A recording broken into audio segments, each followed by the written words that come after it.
Hello friends, welcome to another new video. এই মুহূর্তে নিয়ে চলে এসেছি সবচেয়ে বড় big breaking update. College admission related একটি তথ্য নিয়ে চলে এসেছি তোমাদের জন্য।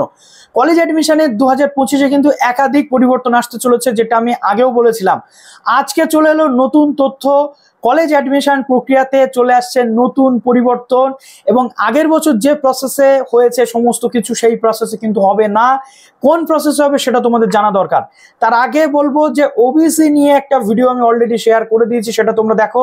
এবং ওবিসি ম্যাটার কিন্তু সলভ হতে চলেছে মেবি, কেননা আমরা দেখেছি যে ওবিসিতে গতকালকের যে তথ্য চলে এসেছে সেখানে নতুন করে কিন্তু আবার 76টা সম্প্রদায় জুড়ে টোটাল 140টা সম্প্রদায় নিয়ে ওবিসি নতুন সিস্টেম আসতে চলেছে। এবং এই 140টা কারা কারা থাকবে, কোন কোন লিস্ট থাকবে সেখানে, সেটা নিয়ে ডিসকাস করব তোমাদের অবশ্যই আমি।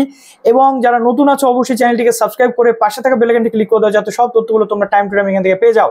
তো সবার প্রথমে বলি, গতকাল আমরা একটা আশার আলো দেখতে পেয়েছি যে ওবিসি সংক্রান্ত ম্যাটার কিন্তু সলভ হতে চলেছে। ওবিসির জন্য ডব্লিউবি, জেই, জেএনএম, এএনএম থেকে শুরু করে সবকিছু আটকে রয়েছে এই ওবিসির জন্য। এবং আমরা দেখেছি কলেজ অ্যাডমিশন প্রক্রিয়াও কিন্তু আটকে রয়েছে এই ওবিসি সংক্রান্ত সমস্যার জন্য। গতকাল আমরা দেখেছি মুখ্যমন্ত্রীর হস্তক্ষেপে রাজ্য মন্ত্রিসভার বৈঠকে ওবিসির লিস্ট নতুন করে আপ টু ডেট করা হচ্ছে, এবং সেটা আগামী 9 জুন আমরা দেখতে পাচ্ছি। মন্ত্রিসভার বৈঠকের পরবর্তীতে রাজ্য বিধানসভার অধিবেশন শুরু হচ্ছে, এবং সেই অধিবেশনে গিয়ে এই বিলটা উত্থাপিত হবে। ওবিসি সংক্রান্ত এই ম্যাটারটা সেখানে উঠবে, এবং পরবর্তী ক্ষেত্রে 140টা ধরে এই নতুন বিল যখন আইনে পরিণত হবে, সেই বিলটাকে পরবর্তী ক্ষেত্রে সুপ্রিম কোর্টের যখন জুলাইয়ের থার্ড উইকে ওবিসি সংক্রান্ত শুনানি হবে, সেখানে পেশ করা হবে। এবং সমস্ত আইনি জটিলতাকে কাটিয়ে যাতে 140টা নতুন সম্প্রদায়কে অ্যাড করে ওবিসি সমস্যার সমাধান করা যায়, সেটা রাজ্য সরকার দেখছে। এবং 9 জুন আশা করছি কিছু একটা পজিটিভ জিনিস আসবে, এবং সেই বিল অনুযায়ী যদি কলেজ অ্যাডমিশনের জন্য ঘোষণা করে দেওয়া হয় যে কত কত ওবিসি কে কে থাকবে এবং কলেজ অ্যাডমিশন প্রক্রিয়া আটকাবে না, তাহলে মেবি আমরা এই জুন মাসের 10 থেকে 15 তারিখের মধ্যেই কলেজ অ্যাডমিশনের জন্য নোটিফিকেশন পেয়ে যাব।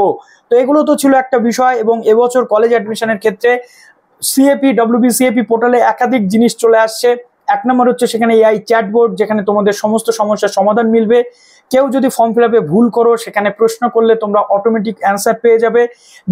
র্যাঙ্ক ম্যাট্রিক্স সেখানে আসছে, অর্থাৎ র্যাঙ্ক ম্যাট্রিক্সের অর্থ হচ্ছে কোনো না কোনো কলেজ বা ইউনিভার্সিটিতে লাস্ট ইয়ারে কত কত নাম্বারে কোন কোন ক্যান্ডিডেট কি কি সাবজেক্টে মেরিট স্কোর কত নেমেছিল, কাট অফ কত ছিল, সেটা ডিটেল পেয়ে যাবে।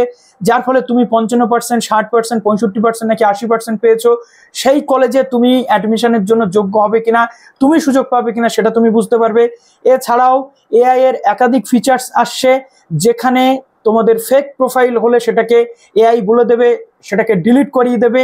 এই একাধিক যে সমাধানের সাথে সাথে নতুন যেটা জিনিস অ্যাড হচ্ছে, লাস্ট ইয়ারে আমরা দেখেছিলাম, আমি তোমাদের অলরেডি আগের ভিডিওতে বলেছি যে 25টা কলেজ কিন্তু অ্যাড করা যায়।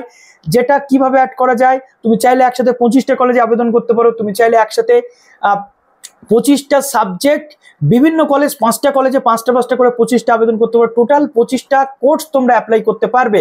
সেটা 25টা কলেজে করতে পারো, সেটা 10টা কলেজ মিলে 25টা কোর্সে অ্যাপ্লাই করতে পারো। এবার কিন্তু প্রথম সুযোগে 25টা কলেজে অ্যাপ্লাই করতে বা 25টা আবেদন করতে তোমরা পারবে না। এবার প্রথমে 10টা তোমরা আবেদন করতে হবে। কেন এই প্রসেস? কেননা যেটা লিডিং নিউজ পেপার বলছে, দেখতে পাচ্ছি যে লাস্ট ইয়ারে দেখা গেছে যে প্রত্যেকে 25টা অপশন থাকলেও 10টা বা 12টা 15টা করে অ্যাপ্লাই করেছে। তাই এবার প্রথম চান্সে 10টা কলেজকে বা 10টা সুযোগকে বা 10টা আবেদনের সুযোগ কিন্তু দেওয়া থাকছে। তার পরবর্তীতে বাকি 15টা যে আবেদন, তারা পরবর্তী স্টেপ বাই স্টেপ করতে পারবে। অর্থাৎ দেখা যাচ্ছে তুমি এর আগে 25টা কলেজে একটা করে সাবজেক্ট আবেদন করলে 25টা আবেদন হতো, বা 15টা কলেজে তুমি যদি কোনো কলেজে 5টা, কোনো কলেজে 10টা, 15টা, আবার কোনো কলেজে 2টো বা 3টে করে 25টা আবেদন করতে পারতে। এবার প্রথমে তুমি 10টা আবেদন করতে পারবে, অর্থাৎ সেটা 5টা কলেজে 2টো করে সাবজেক্ট তুমি করতে পারো, সেটা 3টে কলেজে তুমি 3টে বা 4টে করে সাবজেক্ট করতে পারো, সেটা তুমি 10টা কলেজে একটা একটা করে সাবজেক্ট আবেদন করতে পারো। অনার্স পাস মিলে 2টো অনার্স বা 3টে পাস, বা 2টো অনার্স বা 2টো পাস, এভাবে তুমি অ্যাপ্লাই করতে পারছো।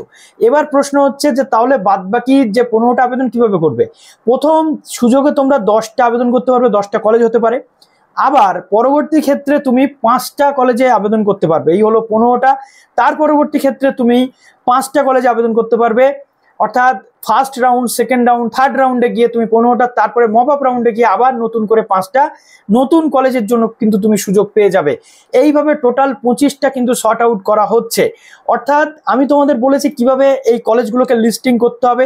প্রথমে তুমি টপ কলেজগুলোকে রাখবে 2টো বা 3টে বা 4টেতে, তার পরবর্তীতে তুমি একটু মিডিয়াম গোছের কলেজকে রাখবে 2টো বা 3টে, অর্থাৎ 6 বা 7 নম্বরের দিকে। তারপরে যে কলেজগুলোতে তুমি মনে করবে যে আমি একদম চান্স পেতে পারি একেবারে মিডিওকার কলেজ, সেই কলেজগুলোতে তুমি কিন্তু 2টো বা 3টে লাস্টের দিকে রাখবে।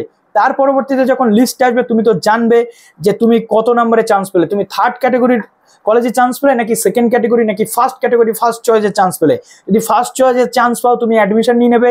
যদি তুমি মনে করো যে সেকেন্ড ক্যাটাগরিতে অ্যাডমিশন তুমি সুযোগ পেলে, অবশ্যই তো তোমাকে অ্যাডমিশন নিতে হবে, তারপরেই না তুমি মপ আপ রাউন্ডে গিয়ে আপগ্রেড করার সুযোগ পাবে। এটা অলরেডি অনেকবার বলেছি। তো এই হচ্ছে পুরো মোদ্দা কথা।